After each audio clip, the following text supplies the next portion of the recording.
సనాతన ధర్మ పరిరక్షణ క్షేత్రం ఆధ్వర్యంలో పంచముఖ కోటి లింగాల శివాలయం నిర్మిస్తున్నట్టు ఆధ్యాత్మిక మందిరాల రూపకర్తలు ప్రసాద్ స్థపతి శ్రీనివాస్ స్థపతి తెలిపారు. అనంతపురం నగరంలోని గీతా మందిర్లో వారు మీడియా సమావేశం నిర్వహించి నూతన మందిర నిర్మాణానికి సంబంధించిన వివరాలను వెల్లడించారు. నగర శివారులోని నార్పల క్రాసింగ్ వద్ద దాదాపు 50 ఎకరాల్లో శివాలయం మహావిష్ణువాలయం నిర్మాణానికి సన్నాహాలు చేస్తున్నట్టు తెలిపారు. మరో 3 నెలల్లో ఆలయ నిర్మాణానికి భూమి పూజ చేస్తామని సనాతన ధర్మ పరిరక్షణ క్షేత్రం సభ్యులు తెలిపారు. 270 పంచముఖ కోటి లింగాల శివాలయం, దాని కింద స్ఫటిక శివలింగం, శివాలయం చుట్టూ అష్టదశ శక్తి పీఠాల ఆలయాల నిర్మాణాలు ఉంటాయని వివరించారు.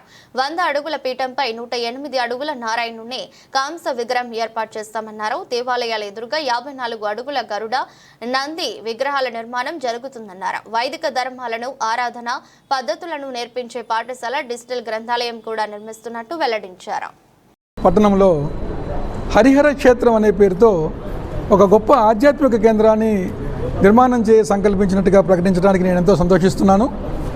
ఒక 300 అడుగుల ఎత్తైన ఒక శివలింగాన్ని రూపొందిస్తూ అందులో కోటి శివలింగాల్ని ఇన్సర్ట్ చేస్తూ ఒకేసారి కోటి శివలింగాలకు ఒక ఆరాధన, అభిషేకం, అర్చన లాంటి కైంకర్యాలను సమర్పించుకునే విధమైనటువంటి ఒక అద్భుతమైన శివలింగం, అట్లాగే ఒక 108 అడుగుల ఎత్తుకు పైబడినటువంటి మహావిష్ణు స్వరూపాన్ని ఇక్కడ ప్రతిష్ఠింప చేయాలని, అట్లాగే ఒక ఆధ్యాత్మిక పాఠశాల, అట్లాగే సనాతన వైదిక పాఠశాలను ఇక్కడ ఏర్పాటు చేయాలని, అట్లాగే మన ప్రాచీన గ్రంథాలను పరిరక్షించేటువంటి ఒక అద్భుతమైన గ్రంథాలయాన్ని, అది విద్యార్థులకు కానీ సనాతన సంప్రదాయాన్ని తెలుసుకోవాలని ప్రయత్నించే వాళ్ళకి కానీ, పరిశోధించాలని సంకల్పించేటువంటి దేశ విదేశీయుల ఎవరికైనా కూడా అందుబాటులో ఉండేటువంటి ఒక డిజిటల్ లైబ్రరీని, అలాగే తాళపత్ర గ్రంథాలతో నిండినటువంటి ఒక తాళపత్ర గ్రంథ భాండాగారాన్ని ఇక్కడ నిర్వహించాలి అని చెప్పి, పరిశోధనకి అట్లాగే అధ్యయనానికి సంబంధించినటువంటి ఏర్పాట్లు ఇక్కడ చేయాలని చెప్పి సంకల్పం జరిగింది.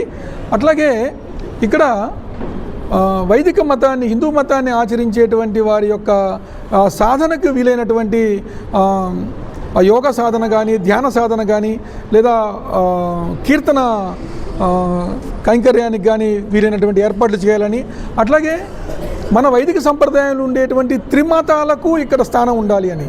ఎట్లా అంటే అది అద్వైత సిద్ధాంతానికి ఒక కేంద్రంగా ఇది ఉండాలి, విశిష్టాద్వైత సిద్ధాంతాన్ని ప్రబోధించి ఆ పాఠాలను తెలియజేసేటువంటి కేంద్రంగాను ఇది స్థావరంగా ఉండాలని, ద్వైత మతానికి సంబంధించినటువంటి విశేషాలను తెలియజేసేటువంటి స్థావరంగా ఇది ఉండాలని ఈ ప్రాజెక్టు రూపకల్పన జరుగుతోంది.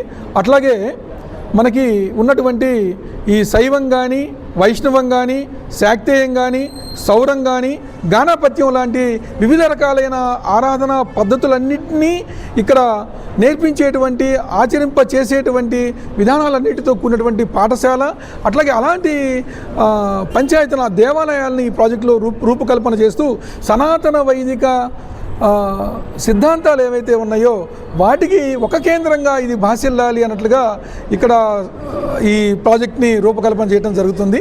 ఇది ప్రకటించగలగటాన్ని నా అదృష్టంగా భావిస్తున్నా. అనంతపురంలో మన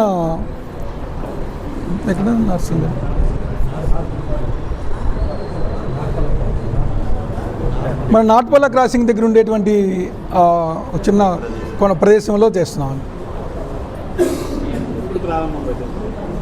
అది ఇంకొక 3 నెలల లోపల ప్రారంభమవుతుందండి. ఈ ప్రారంభోత్సవాన్ని కూడా ఒక విశేషంగా చేయాలని, అంటే శంకుస్థాపన కూడా విశేషంగా చేయాలని ఆలోచనలో వివిధ సంప్రదాయాలకు చెందినటువంటి పీఠాధిపతుల్ని కొంతమందిని కలవడం జరిగింది, మహానుభావుల్ని.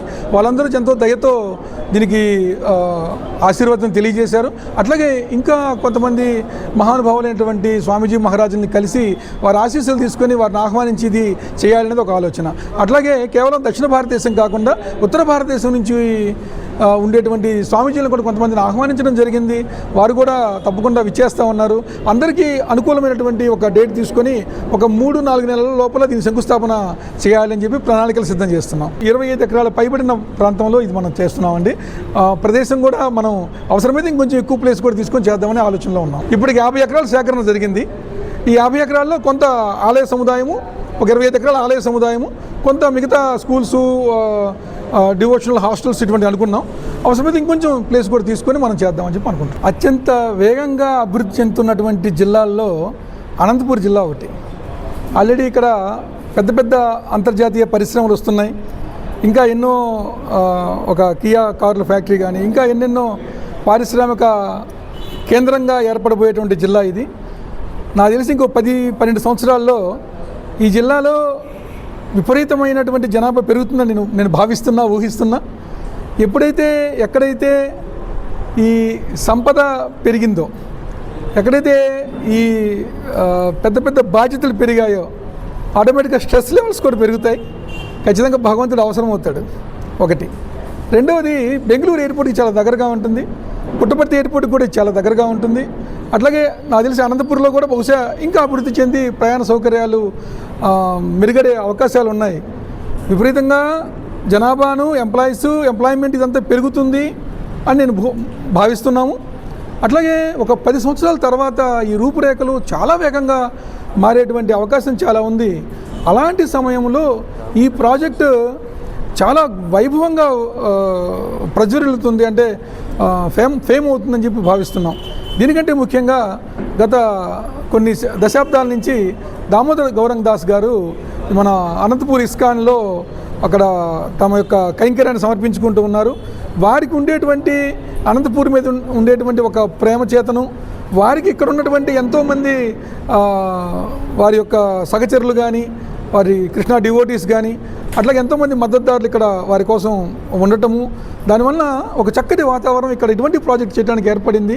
కాబట్టి ఎప్పటి నుంచో అనుకున్నటువంటి ఈ ప్రాజెక్టుకి ఇదే సరైన స్థానం అని, అట్లాగే ఇందులో పేరులోనే ఒక అనంతం అనేటువంటి ఉంది, అనంత పద్మనాభ స్వామిలాగా అనంతపురం కూడా అనంతంగా విస్తరిస్తుందని భావిస్తూ ఈ ప్రాజెక్ట్ ఇక్కడ చేద్దామని నిర్ణయించుకున్నాం.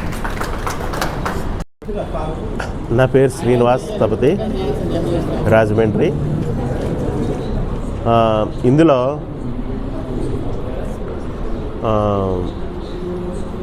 వైష్ణవ్ అంటే 108 అడుగుల మహావిష్ణు అవతారం, 300 అడుగుల శివలింగం.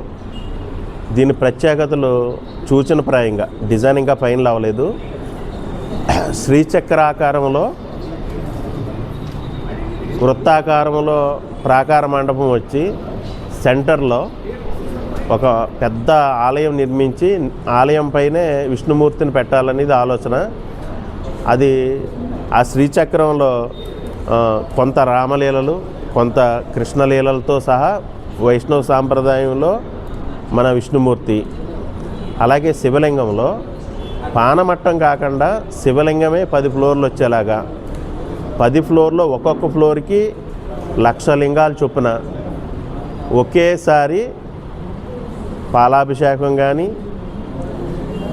పంచామృతాల్లో ఏది చేయాలన్నా ఒకేసారి అభిషేకం అయ్యే వ్యవస్థను ఏర్పాటు చేస్తూ, కిందొచ్చేసి మన శైవ క్షేత్రాల్లో ఉన్న జ్యోతిర్లింగాలు, అష్టాదశ శక్తిపీఠాలు నమూనాలయాలుగా వృత్తాకారంలో ప్రదక్షిణ ప్లేస్లో పానమట్టంలోనే వచ్చేలాగా రఫ్గా డిజైన్ అనుకున్నాం.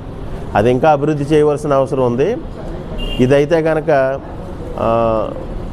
ఈ ఆలయానికి చాలా ప్రత్యేకతలు ఇంకా ఇమిడించి రఫ్గా ఒక డిజైన్ అనుకున్నాం. దామోదర్ ప్రభు అది ప్రెస్కే రిలీజ్ చేస్తారు. ఇది ఇంకా డెవలప్ చేసి త్వరలోనే మీ ముందుకి తీసుకొచ్చి అదే శంకుస్థాపన రోజునే మొత్తం అంతా ఆ ప్రాజెక్టు నమూనా కట్టేస్తే ఎలా వస్తుంది అనేది మీకు చూపించగలుగుతాం.